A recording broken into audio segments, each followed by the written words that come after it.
भरते हुए नजर आ रहे हैं। चलिए आगे बढ़ते हैं। दिल्ली से खबर एक बार फिर से गांधी और बच्चन परिवार साथ नजर आ रहा है। राज्यसभा में जया बच्चन के साथ सोनिया गांधी दिखाई दी है। 37 साल के बाद गांधी और बच्चन परिवार में नजदीकियां अब बढ़ती हुई नजर आ रही हैं। आपको बता दें, राजीव गांधी और अमिताभ बच्चन की दोस्ती की कई कहानियां हैं जो कि आपने सुनी भी होंगी। राजीव गांधी के कहने पर ही अमिताभ बच्चन ने राजनीति में प्रवेश किया। सोनिया गांधी अमिताभ बच्चन को अपना भाई मानती थी। सोनिया गांधी जब दिल्ली आई तो अमिताभ बच्चन उन्हें रिसीव करने के लिए पहुंचे हुए थे। 1968 में पालम एयरपोर्ट पर रिसीव करने के लिए अमिताभ बच्चन पहुंचे। इतना ही नहीं, राहुल और प्रियंका अमिताभ को मामू कहकर बुलाया करते थे। तो देखिए, कई कहानियां जो है वो, लेकिन रिश्ते में खटास कैसे आई, ये ग्राफिक्स के जरिए आप देखिए। अमिताभ की बेटी श्वेता की शादी 17 फरवरी 1997 को हुई थी और चर्चा हुई कि जानबूझकर एक दिन पहले शादी की तारीख रखी गई। इसलिए गांधी परिवार से कोई भी श्वेता की शादी में नहीं पहुंचा और इसी बात को लेकर सोनिया गांधी बच्चन परिवार से नाराज हो गई।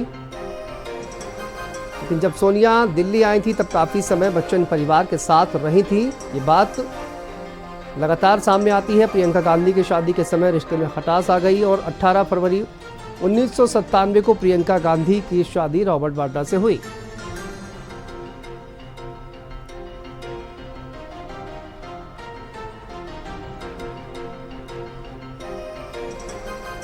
तो देखिए, 37 साल के बाद अब दोनों परिवारों के बीच नजदीकियां बढ़ती हुई नजर आ रही हैं। राज्यसभा में जया बच्चन और सोनिया गांधी एक बार फिर से साथ दिखाई दी हैं और दोनों परिवारों के बीच अब नजदीकियां बढ़ती हुई नजर आ रही हैं।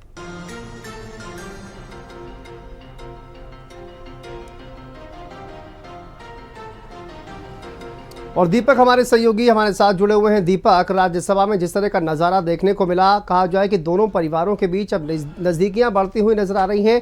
क्या कुछ बातचीत हुई है? किस तरह की तस्वीरें सामने आई हैं? ये देखिए, तस्वीरें सोनिया गांधी और जया बच्चन जो है वो साथ में दिखाई दी हैं। दीपक, क्या कुछ जानकारी इसको लेकर? जी बिल्कुल शांतनु, जिस तरह से राज्यसभा में देखा गया था कि जो धनखड़ स्पीकर जी हैं उनके बयान से जया बच्चन कहीं ना कहीं नाराज़ दिखी। उसके बाद जब वो बाहर निकलती है, मीडिया से मुखातिब होती है, तो उनके साथ वहाँ पे सोनिया गांधी भी दिखी थी। तो कहीं ना कहीं लगभग 37 साल के बाद जो बच्चन परिवार है और गांधी परिवार है उनकी नज़दीकियाँ देखने को मिली है। हालाँकि जब सोनिया गांधी 1968 में भारत वो आई थी तब अमिताभ बच्चन पालम एयरपोर्ट पर उनको रिसीव करने गए थे और गांधी परिवार का जो संबंध था और अमिताभ बच्चन परिवार का जो संबंध था वो दोनों काफ़ी गहरा संबंध था। लेकिन आमतौर पे देखा गया था कि जब श्वेता बच्चन का शादी होता है उसके बाद दोनों परिवार में कहीं ना कहीं खटास हो जाता है।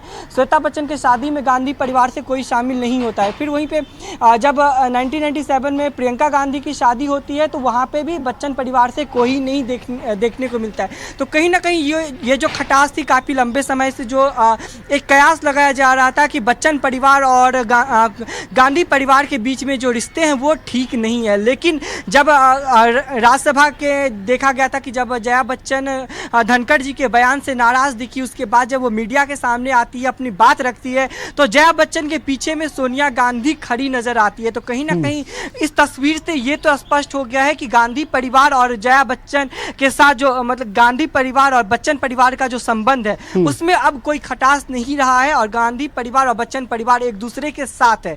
लेकिन जिस तरह से संबंधों की बात करें तो 37 साल के बाद दोनों एक साथ एक फ्रेम में दिखे हैं। क्योंकि आमतौर पे यदि सोनिया गांधी की बात करें तो सोनिया गांधी का जो संबंध है वो बच्चन परिवार के साथ काफ़ी अच्छा है। वो अमिताभ बच्चन को अपना भाई मानती हैं और वही प्रियंका गांधी और राहुल गांधी उनको अपना मामू बताती हैं। तो कहीं ना कहीं एक पारिवारिक संबंध जया बच्चन का और गांधी परिवार का रहा है। लेकिन श्वेता बच्चन के शादी से एक खटास पैदा होती है, फिर प्रियंका गांधी के शादी में भी वो खटास कहीं ना कहीं देखने को मिलती है। लेकिन अब अंततः 37 साल के बाद जब ये नया तस्वीर सामने आया है, जब जया बच्चन धनखड़ जी के बयान से नाराज नजर आती है, उसके बाद जब मीडिया से मुखातिब होती है, अपनी बातें रखती है, तो उनके पीछे सोनिया गांधी खड़ी नजर आती है। तो कहीं ना कहीं ये तो स्पष्ट बिल्कुल दीपक, देखिए, राजनीति की वजह से दूरियां ही नहीं बढ़ती, कभी कभी नजदीकियां भी बढ़ती हैं, जिसकी ये तस्वीरें तस्दीक करती हैं। बहुत शुक्रिया दीपक आपका इस जानकारी के लिए। चलिए आगे बढ़ते हैं।